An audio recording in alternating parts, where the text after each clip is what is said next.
नमस्कार, मैं हूं आशीष और आप देख रहे हैं आशीष कॉमर्स क्लासेस। मेरे प्रिय साथियों, हम लोग अपने वीडियोस में बात कर रहे थे बिजनेस एनवायरनमेंट की और इस श्रृंखला में हम लोगों ने पहले बहुत सारे कॉन्सेप्ट को समझा और जाना है। आज के वीडियो में हम लोग बात करेंगे विमुद्रीकरण की, यानी डिमोनेटाइजेशन की। आप लोग भली भांति जानते होंगे कि डिमोनेटाइजेशन यानी विमुद्रीकरण क्या होता है। आप लोगों ने जब हमारे देश में नोटबंदी आया था उस समय की परिस्थिति को देखा होगा, जाना होगा बहुत ही बढ़िया तरीके से। तो यह टॉपिक उसी से जुड़ा हुआ है जो आप सभी के एग्जाम के लिए बहुत ही इंपॉर्टेंट है।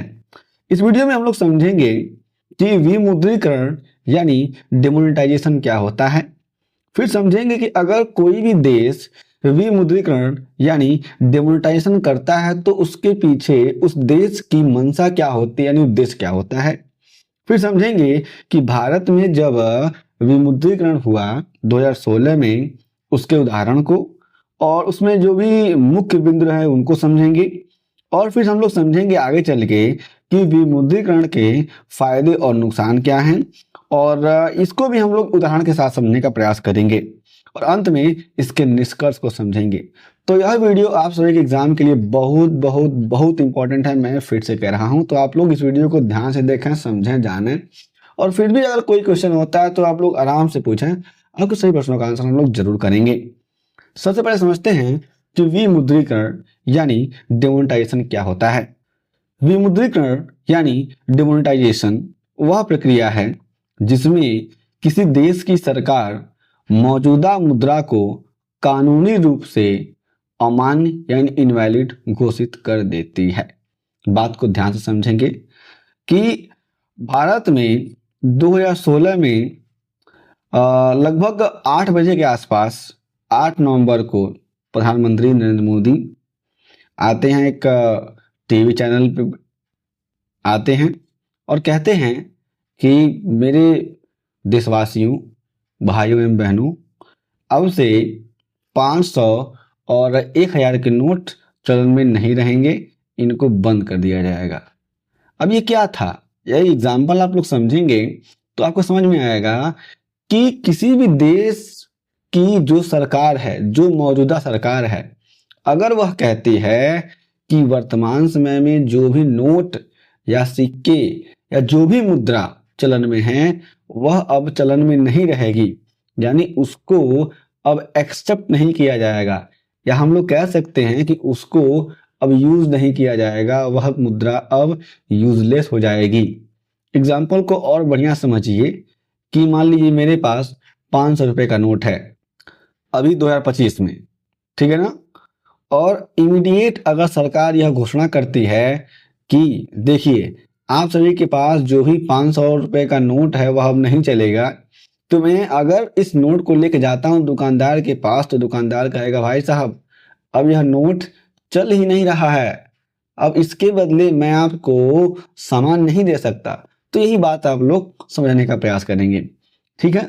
इसका अर्थ है कि जो पहले मुद्रा वैध रूप से चलन में थी उसे अब स्वीकार नहीं किया जाएगा और उसे नए नोटों या अन्य वैध मुद्रा से बदलना होगा।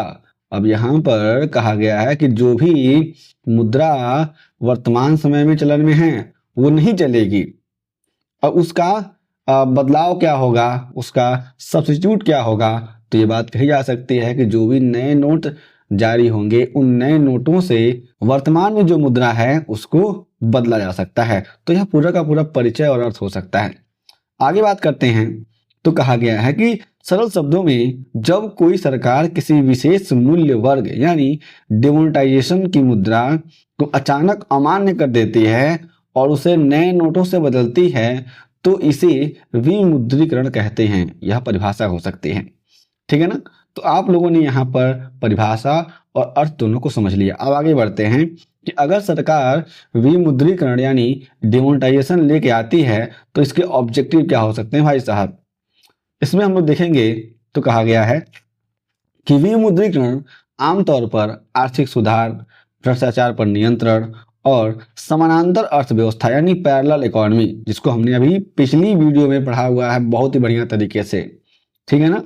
आप लोग जा करके प्लेलिस्ट में देख सकते हैं, आपको सारी जानकारी मिल जाएगी। पैरेलल इकोनॉमी से रिलेटेड को खत्म करने के लिए किया जाता है, इसके मुख्य उद्देश्य हो सकते हैं। तो इन तमाम तरह की बातों को ध्यान में रख करके डिमोनेटाइजेशन किसी भी देश में लागू किया जाता है, डिमोनेटाइजेशन लाया जाता है, और जब यह प्रक्रिया चालू होती है तो इसके कौन कौन से उद्देश्य हो सकते हैं उसको हम लोग वन बाय वन समझने का प्रयास करेंगे। पहला है काले धन पर नियंत्रण। यानी यहाँ पे आप लोग ध्यान से समझेंगे कि भारत में अगर अलग अलग क्षेत्रों में जो भी वैध मुद्रा है उसके अलावा जो मुद्रा प्रचलन में आई है उसी को तो हम लोग कहते हैं ना कि काला धन है, और उसी को हम लोग पैरेलल इकोनॉमी के नाम देते हैं। तो कहा गया है कि गैर कानूनी तरीकों से अर्जित धन जो बिना कर चुकाए जमा किया गया हो उसे बेकार करना। अब कोई व्यक्ति है, उसने कई करोड़ रुपए मान लीजिए कैश रखा होगा अपने पास अपने घर में, और सरकार कहती है कि अब जो वर्तमान समय मुद्रा चल रही है अब चलेगी ही नहीं। भाई साहब उसको हार्ट अटैक आ जाएगा। क्यों आ जाएगा? क्योंकि उसका वह जो भी पैसा उसके पास है ब्लैक मनी है। अब ब्लैक मनी को बाहर करना है, बेकार करना है, किसी काम का नहीं रह जाएगा, इसके लिए यहाँ पर डिमोनेटाइजेशन लागू किया जाता है। दूसरा है भ्रष्टाचार और रिश्वतखोरी पर रोक।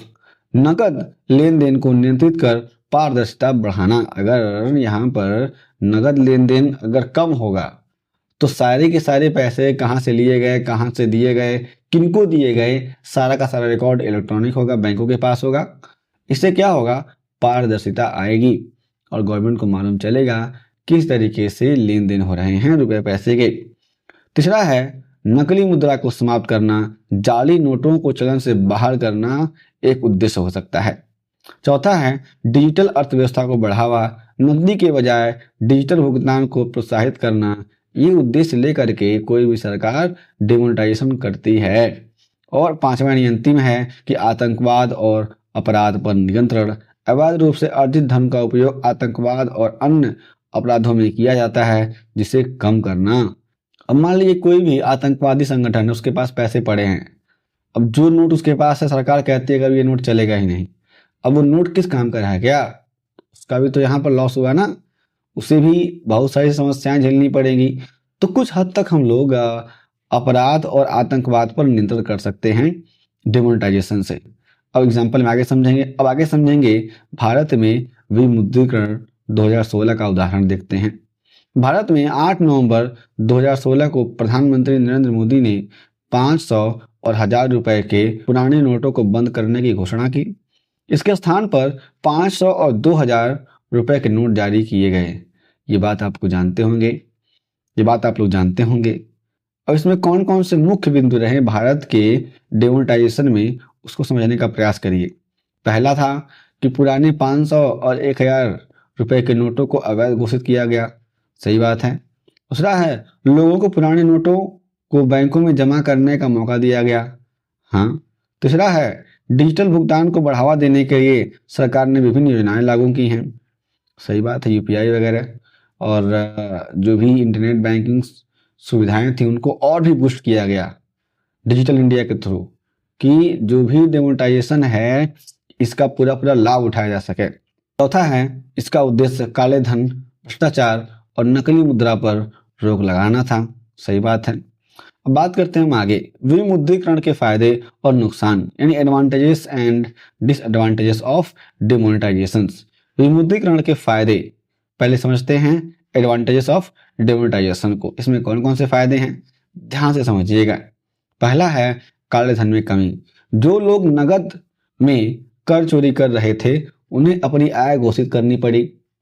हाँ, क्लियर है। दूसरा है डिजिटल भुगतान को बढ़ावा। यूपीआई, मोबाइल वॉलेट और ऑनलाइन बैंकिंग के उपयोग में वृद्धि हुई। क्लियर बात है। आर्थिक पारदर्शिता में सुधार। सभी लेन देन बैंकिंग प्रणाली के अंतर्गत आने लगे।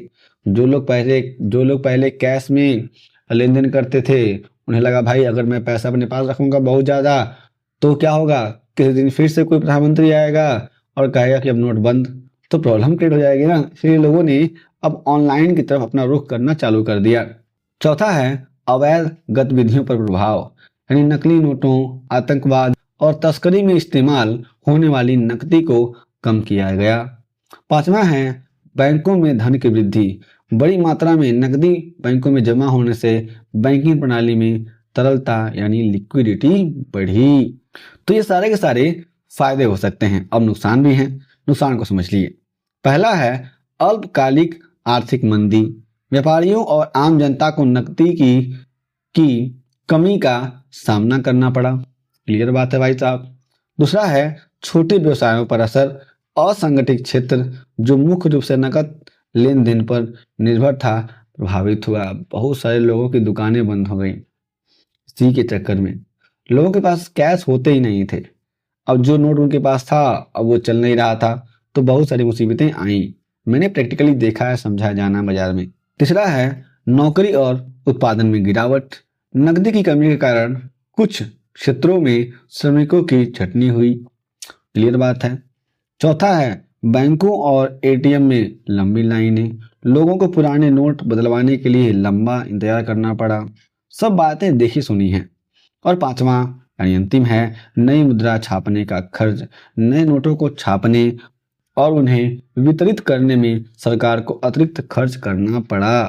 क्लियर है। अब बात करते हैं अन्य देशों में विमुद्रीकरण के उदाहरण कौन कौन से हो सकते हैं कि किन किन देशों में अब तक डिमोनेटाइजेशन लागू किया गया है और प्रभाव क्या रहा, और किन किन उद्देश्यों को लेकर के डिमोनेटाइजेशन उन देशों में लागू किया गया। पहला देखेंगे जिम्बाब्वे में 2008 में हाइपर इन्फ्लेशन के कारण सरकार को अपनी मुद्रा को अमान्य कर विदेशी मुद्राओं डॉलर यूरो को अपनाना पड़ा।